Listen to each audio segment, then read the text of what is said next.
Bismillahirrahmanirrahim. Alhamdulillahilladzi hadana ila siratal mustaqim. Wassalatu wassalamu ala nabiyina karim Sayyidina wa maulana Muhammadin wa ala alihi wa sahbihi ajma'in.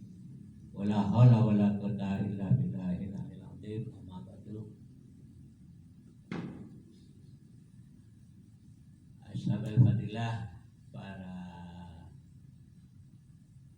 ulama, para kiai, para anggota GP Ansor Tubuh, khususnya Kiai Salam, keluarga besar dari Akademi, Kiai Azaim, Ketua GP Ansor Tebu, Ranting Tebu, serta para desa Tebu,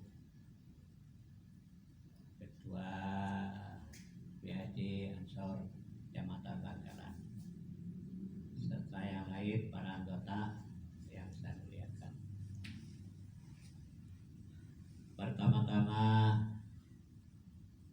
mari kita bersyukur kepada Allah Subhanahu wa Ta'ala bahwa malam ini kita bisa berjumpa dalam rangka silaturahmi. Kalau kata Pak Kades, silaturahmi ke senior. Saya ini bukan sekedar senior, kata teman-teman, kata sahabat-sahabat. Kalau di BW Jawa Timur, tapi seniornya senior karena sudah tua. Yang kedua, saya mengucapkan banyak terima kasih kepada para anggota GP Ansor Ranting Tebu yang dalam acara ziarah kubur atau ziarah wali itu menyempatkan diri mampir ke tempat saya.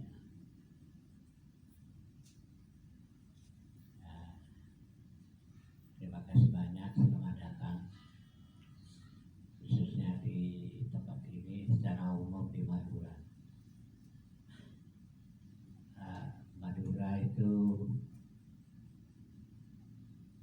wilayah yang luar biasa, artinya luar biasa, cuma tidak mengerti saya luar biasa.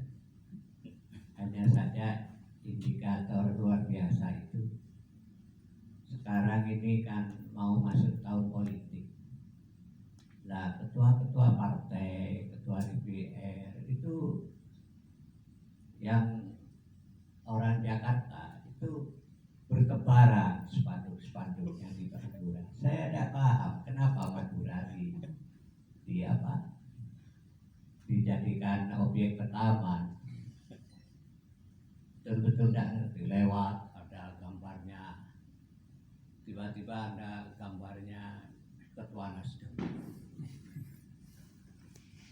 ada gambarnya Erick Thohir, ada gambarnya Pak Muhaimin, semua Pak Ketua Partai. Bahkan PKS yang biasakan ziarah kubur itu bid'ah, sekarang ziarah kubur. Malah kemarin itu ke Mata Jasa juga, saya Halil juga. Kata saya begini, karena ada berkembang di WA itu, di status Facebook, katanya bid'ah. Sekarang kok sudah tidak bid'ah. Jadi demi politik yang katanya bid'ah, syirik dan lain sebagainya bisa berubah. Di situ datang, banyak datang. Kalau Hartarto Erlangga itu di Radar Madura, kan Radar Madura dibaca orang Madura, itu aktivitasnya di pertama, di halaman pertama, boleh dikatakan tiap hari.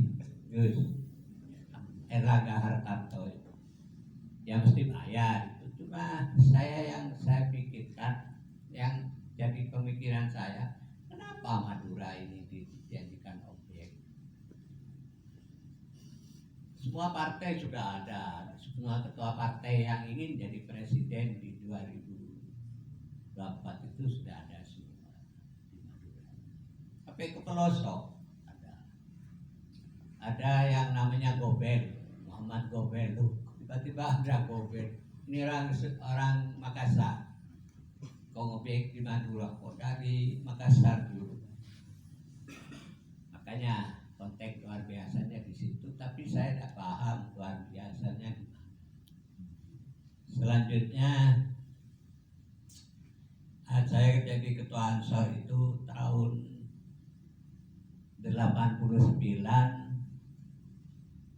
sampai 93. Jadi saya ketua IPNU, ketua Ansor, pernah ketua PMII dan lain sebagainya, aktif betul di komunitas NU.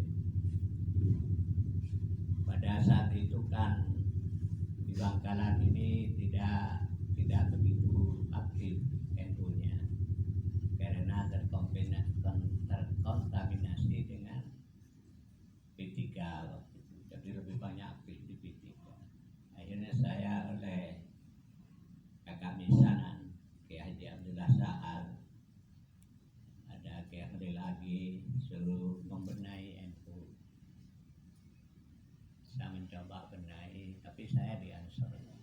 Terus sampai sekarang jalan NU, Ansor, semua jalan sebagaimana daerah-daerah lain di Bangkalan.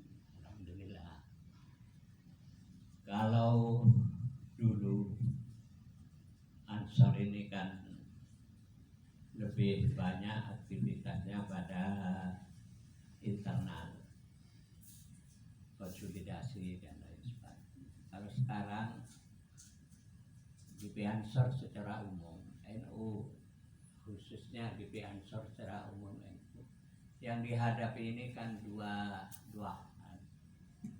Ada konteks yang berkaitan di konteks kenegaraan maupun konteks keagamaan. Apalagi medsos ini sekarang luar biasa. Dalam konteks agamaan kita itu kan berhadapan dengan yang disebut aliran-aliran radikal. Ya, aliran radikal menurut pemahaman ulama-ulama NU. Ada Wahabi, ada Syiah, ada aliran-aliran lain. Tapi yang agresif itu kan Wahabi, Syiah. Mereka itu luar biasa dengan dana yang luar biasa, bisa menggerus. Itu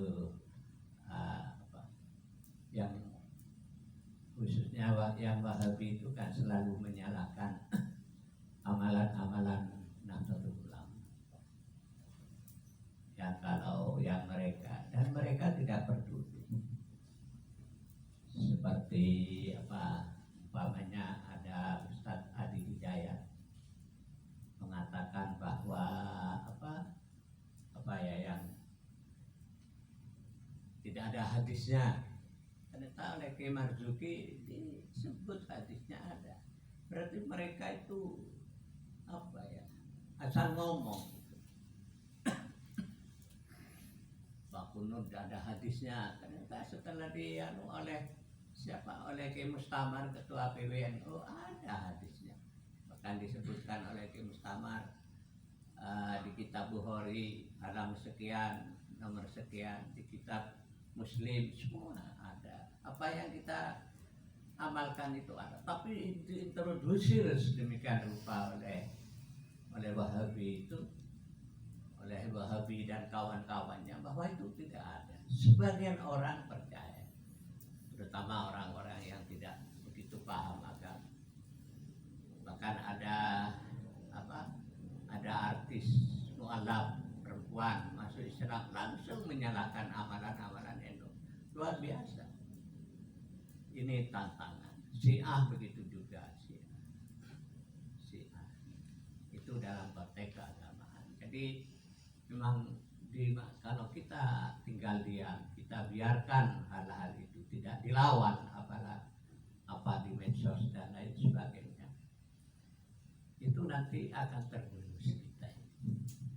Tapi begini, kita jangan kecil hati. Kita akan selalu diintroduksi menjaga gereja dan lain sebagainya, itu pembunuhan karakter pada Gideonsor. Padahal konteksnya bukan jaga gereja kalau menurut para ulama NU ini, tapi menjaga keamanan negara ini secara umum. Hanya saja kebetulan ada Natal dan lain sebagainya, tapi konteksnya bagaimana negara ini bisa aman. Itu yang diintroduksi. Kalau tidak kuat mental, kita akhirnya ya kebohongan. Kalau terus menerus diintroduksi, lalu seakan-akan kita percaya bahwa itu sama dengan di pasar malam umpamanya. Di tiap pojok ada orang main remi, main judi. Karena semua di pasar malam itu ada judi, tiap pojok, tiap ini ada kelompok-kelompok. Akhirnya sebagian orang merasa barangkali judi ini memang tidak ada masalah. Ini buktinya. Sama dengan kerja mereka terus menerus, dan itu yang kerja mesin. Kita berhadapan dengan mesin sehingga sekian ribu sudah keluar gitu saja. Itu dalam konteks keagamaan. Makanya kita harus hati-hati. Yang kedua, konteks kenegaraan. Kita berhadapan dengan HTI, ISIS, bahkan FPI. Ini dalam konteks kenegaraan. Mereka ingin bagaimana negara yang sudah bagus, sudah aman, tentram ini ingin dirubah. Ketika ingin dirubah konteks khilafah, maka kan harus proses-proses kekerasan dan lain sebagainya. Ini yang akan mereka tidak peduli, karena begitu melekat di hatinya bahwa konsep khilafah ini adalah yang paling benar, ada di Al-Quran dan lain sebagainya. Padahal beberapa ulama mengatakan ada konsep kenegaraan yang namanya khilafah di Al-Quran. Kalau khalifah ada seperti Nabi Adam, ini kata Allah, saya menciptakan manusia yang akan jadi khalifah di muka bumi. Tapi bukan khalifah pengertian yang diartikan HTI, FPI, ISIS itu. Kita lihat di Afghanistan sekarang banyak muncul keluhan-keluhan rakyatnya bahwa luar biasa penderitaan kita setelah dikuasai oleh Taliban. Taliban katanya saja moderat, enggak. Jadi mereka kan semua orang di luar mereka itu kan dianggap salah, dianggap kafir, sehingga darahnya halal. Nah, kalau terakhir ini kita lihat video yang dikirim beberapa teman, itu ada yang disembelih di Embong, ini yang diingini oleh mereka. Jadi mereka sudah tidak berpikir bahwa melakukan ini dosa dan lain sebagainya, karena semua yang selain mereka itu adalah orang kafir, halal darahnya. Ini yang tidak kita benarkan. Nah, ini tantangan di konteks di konteks kenegaraan. Maka dari itu saya berharap Gideonsor ini bagaimana jadi menguasai teknologi digital, medsos, karena semua orang sekarang punya HP cerdas, sehingga harus maksudnya hati-hati, waspada, cerdas di sini menyikapi apa yang mereka katakan. Seperti yang ramai sekarang ini, bahwa Menteri Agama minta keikhlasannya kepada jemaah haji agar uang haji itu digunakan IKN, pembangunan ibu kota negara. Ternyata itu kan mereka tidak peduli terus. Itunya yang kalah, kita tidak pedulinya itu. Mengatakan merubah wafatnya Isa Al-Mahdi, dikatakan wafatnya Tuhan Luar biasa mereka memfitnah ini. Ini yang harus kita. Tuh. Selanjutnya mudah-mudahan perjuangan GP Ansor ini mulai dari nanti organisasi yang paling hebat, yang paling solid, yang ada masyarakatnya ini ialah organisasi yang komunitas NU. Jadi dari ranting sampai bahkan kadang-kadang di wilayah tertentu ada anak ranting, luar biasa. Ini yang akan mau diacak-acak karena kekuatan Indonesia ini ada di sini. Setelah itu APHC ada orang, apalagi cabang, apalagi wilayah, apalagi BB. Luar biasa, tidak ada organisasi seperti itu. Kalau yang lain itu apalagi tingkat ranting, di tingkat kecamatan aja yang ada hanya ketua dan sekretarisnya dan bendahara. Tapi kadang-kadang perlakuan pemerintah ini sama gitu. Ini yang kadang-kadang menyakitkan, sama perlakuannya. Bahkan oleh Pak Jokowi kan sudah dikatakan pejabat kepolisian, jaksa jangan datang kepada kepada organisasi-organisasi yang menentang pemerintah. Tapi apa yang terjadi di Madura ini rata-rata kalau Kapolres baru mesti datang ke ketuanya FPI. Datang. Baik di Bangkalan, Sampang, apalagi di Pamekasan sebenarnya. Ya alasannya mereka ingin menjinakkan. Mereka tidak bisa dijinakkan. Di luarnya aja yang baik. Malah yang ketua Ansor, yang ketua Anu tidak didata. Situ kadang-kadang kata memang jengkel kita ini. Malah itu yang dipelihara.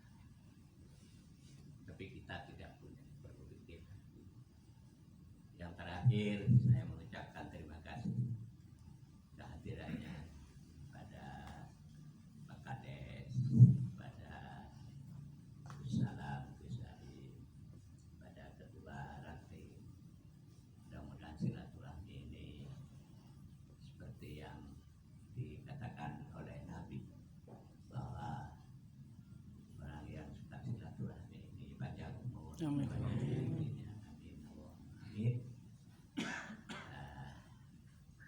Saya kira itu.